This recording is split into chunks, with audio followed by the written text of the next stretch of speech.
Welcome back to Red Pen of Destiny, here for another episode of Show of the Year. Of course, still covering American Vandal's 2018 season, and we are on the episode All Backed Up.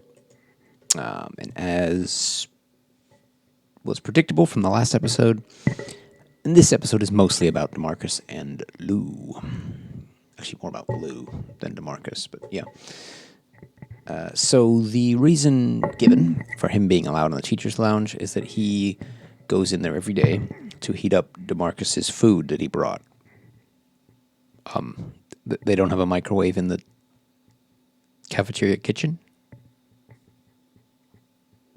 Couldn't they give it to kitchen staff and they do it? It seems like a weird excuse, but whatever. That's the one that's given.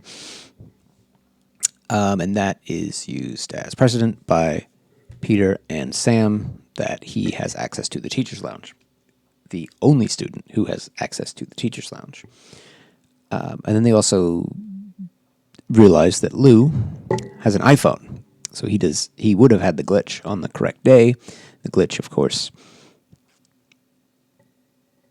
kind of made it very clear that the posts were made on an iPhone because that glitch was only on the iPhones that day, not on Androids like DeMarcus has. Still confused as to why Lou has an iPhone and DeMarcus has an Android.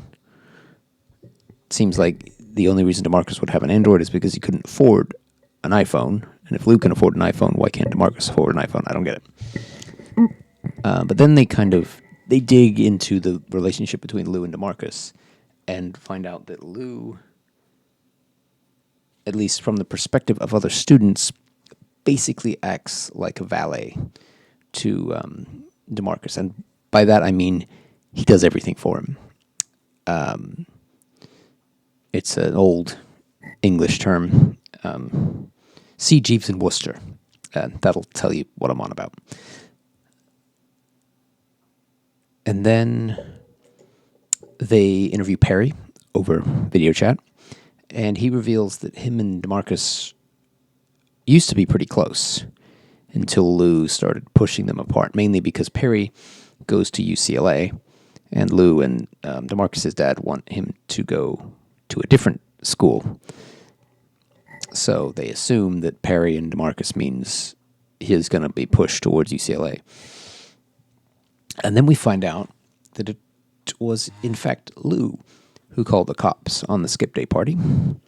He's clearly shown on a video at the party calling the cops 16 minutes before they arrive. Pretty damning. Though I would like to say that I'm going to give a negative to this episode. Well, not this episode in specific, but specifically the party, which it feels shoehorned. It's not given the same time as the party in the first movie, in the first season. It doesn't have as much importance. It's just, that was one of my favorite parts about season one, is them reconstructing that. And then it seems like they're like, oh, well, we did a party in the first season, so we better do another party. And it just starts to feel a little formulaic and badly formulaic. So, negative. Because, I mean, the relevance of it is it got canceled. Some people got blamed, and that makes other people think that that's why there's a conflict, etc., etc., etc.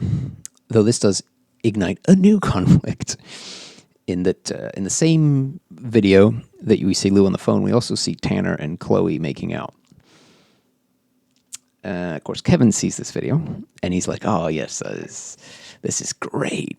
There's, evidence to get me off. And then he sees that, and he's like, ugh. So it's yeah. Oof, it's nasty. So yeah, the party derives two people's friendships further apart there, although Tanner does come and talk to Kevin. So I think they're starting to reconcile slightly there. But here's what I'm curious about. The cops in the interview, this is shown in the episode, knew that, or thought they knew, that Kevin was the one who called the cops on the party. They didn't talk to the 911 operator? They don't do I'm sure they must record 911 calls.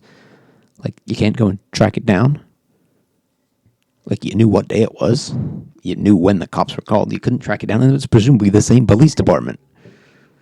Why wouldn't you check up on that? Anyway, for whatever reason, they didn't do that.